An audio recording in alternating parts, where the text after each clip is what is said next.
कहते हैं जी कि इस सवाल को करते हुए मुझे शर्म आ रही है, मैं बहुत जुर्रत से ये सवाल कर रहा हूँ। सवाल ये है कि क्या मास्टरबेशन हराम है? जी नहीं, ये हराम नहीं।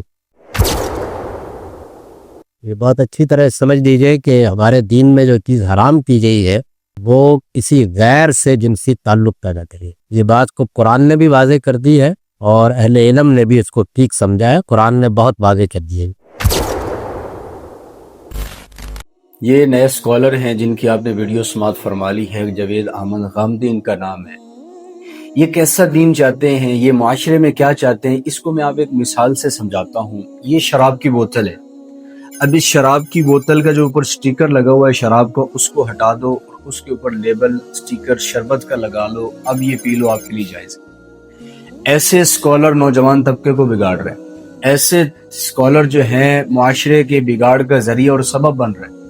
मुझे कितने दोस्तों ने ये वीडियो भेजी है कि मौलाना इसके मुतालिक आप क्या फरमाते हैं, ये इस्लाम इसके मुतालिक क्या कहता है, इस्लाम का क्या हुक्म है। तो सबसे पहले इस बात को समझें कि अल्लाह रब्बुल इज़्ज़त ने मर्द और औरत के अंदर शहवत को रखा है। मर्द की शहवत औरत के लिए है, औरत की शहवत मर्द के लिए है। अब इसे पूरा क्या कहाँ करना है कि आप मर्द के लिए पूरा कहाँ करना है, औरत है या बांदी, और औरत के लिए शहवत को पूरा कहाँ करना है, उसके लिए उसका शोहर है। अब औरत है या बांदी है, बांदियों का सेटअप सिस्टम चूंकि खत्म हो गया, अब बच गई सिर्फ बीवी। तो औरत के साथ सिर्फ निकाह के जरिए आप जायज तरीके से अपनी जिनसी तस्कीन को पूरा कर सकते हैं। और कोई रास्ता, गर्लफ्रेंड का चक्कर हो, बॉयफ्रेंड का कल्चर हो, अपनी जिनसी तस्कीन को पूरा किया जाए, शरन ये जायज नहीं है। अल्लाह कुरान में फरमाते हैं फमन इब्तगा वराअ ज़ालिका फउलाइका हुमुल आदून, वो लोग जो अपनी ख्वाहिश को अपनी बेगमात के अलावा पूरा करते हैं, या वो औरतें जो अपनी ख्वाहिश को अपने शोहरों के अलावा किसी और रास्ते में पूरा करते हैं, चाहे वो कौम लूत का तरीका है, चाहे वो हैंड प्रैक्टिस का तरीका है, या चाहे मर्द अपनी किसी जानवर के साथ जिनसी तस्कीन को मुकम्मल करते हैं, फउलाइका हुमुल आदून, अल्लाह इनके बारे में कह रहा है ये अल्लाह की हुदूद को क्रॉस करने वाले। अल्लाह की जो बाउंड्री है, जो अल्लाह ने बाउंड्री लगाई, इसको क्रॉस नहीं करता। जैसे हमारे मुल्कों की हुदूद है, बॉर्डर है, जो क्रॉस करता है उसका फिर हशर नशर जो होता है हम सब देखते हैं। तो ऐसे ही अल्लाह ने हुदूद मुकर्रर कर दी है। ख्वाहिश पूरी करनी है तो क्या हद है, अपनी बेगम के साथ करो, लेकिन कोई और रास्ता अपनाओ, ये इस्लाम इस बात की इजाजत नहीं देता। बल्कि यहाँ तक अल्लाह के नबी ने फरमाया यदुन मलऊनतुन, जो बंदा अपने हाथ से अपनी ख्वाहिश को पूरा करता है, अब उस हाथ पर लानत की गई।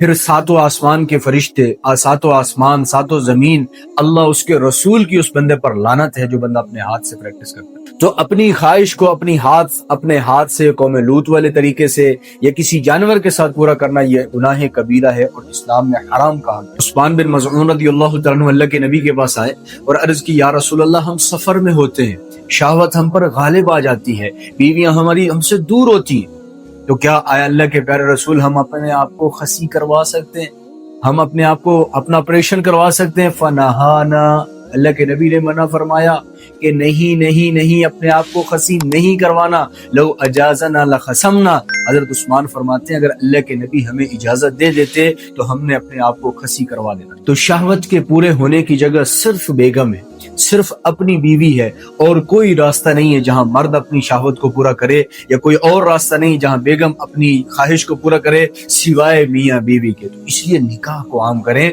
आप अगर अल्लाह न करे इस बीमारी में मुब्तला हैं, अपनी जान छुड़वाना चाहते हैं, तो आप निकाह करें, सादगी के साथ कर लें, लेकिन जितना जल्दी हो सके निकाह करें, वरना इन फितनों में फंसेंगे, इन फसादात में पड़ेंगे और इन गंदी हरकतों में लग गए, फिर आप अपनी जवानी का भी बड़ा गर्क करेंगे, आप अपने खदो खाल को भी तबाह बर्बाद करेंगे, आप अपना दिमागी तवाजुन भी खो बैठेंगे, वहम की बीमारी में मुब्तला आप हो जाएंगे, किसी काम के आप नहीं रहेंगे सिवाय एक खोखला और एक पुतला बने फिरेंगे आप। तो इसलिए अगर अल्लाह न करे कोई मुब्तला है तो यह हराम है, गुनाह कबीरा है, अल्लाह उसके रसूल की लानत है, इससे तौबा है और निकाह की तरफ आना है। तो इसलिए ऐसे स्कॉलर को आप सुने ही नहीं, ऐसे स्कॉलर की वीडियो आए तो उसको आप नजरों से ओझल कर दें कि हमने सुना ही नहीं है। आप उलमा को सुने, आप मशाइख को सुने। कितने हमारे जय्यद उलमा सोशल मीडिया पर ऐसे बयान करते हैं कि दिल चीर कर रख देते हैं। पीर अजमल रजा कादरी है, मौलाना साकिब रजा मुस्तफाई है, मोहम्मद जमील साहब है, मुफ्ती तारिक मसूद साहब है, मुफ्ती अब्दुल वाहिद कुरैशी साहब है, मौलाना इमरान अत्तारी साहब कराची वाले हैं, और कितने उलमा सोशल मीडिया के प्लेटफॉर्म पर मौजूद हैं। आप जय्यद उलमा को सुने, उनके बयानात को सुने। आलिम दीन का आप सोशल मीडिया पे भी चाहे बयान सुन रहे हैं, ऐसा समझे कि आप अपनी जात को उस आलिम दीन की सोबत में लेकर बैठे हुए हैं जिसका आप पर असर पड़ेगा। ऐसे स्कॉलर को सुनेंगे, आपका दीन भी बर्बाद होगा, आपकी आखिरत भी बर्बाद होगी। सबसे बड़ा नुकसान आपकी दुनिया भी गई और आखिरत भी गई, क्योंकि ये लोग एक नया इस्लाम ला रहे हैं। ये लोग पुराने इस्लाम को छोड़कर कहते हैं कि जदीद दौर आ गया, वो पुराने दौर की बातें हैं, वो पुराना दौर था, पुराना जमाना था, नया जमाना, नया दौर, नई टेक्नोलॉजी। अब नया दीन हम चाहते हैं, नया इस्लाम हम चाहते हैं। इसी वजह से तो कभी मिर्जा इंजीनियर नए नए फतवे लेकर आ रहा होता है, और कभी ये जवेद अहमद गामदी नई नई बातें लेकर आ रहा होता है। इनका सिर्फ मंसूर, इनका विजन, इनका मकसद इस्लाम को बदनाम करना और नौजवान तबके को गुमराह करना है। अपनी जात को, अपने रिश्तेदार, दोस्त, अहबाब को ऐसे स्कॉलर को सुनने से जरूर बचाइएगा, ये भी अजर व सवाब का काम है।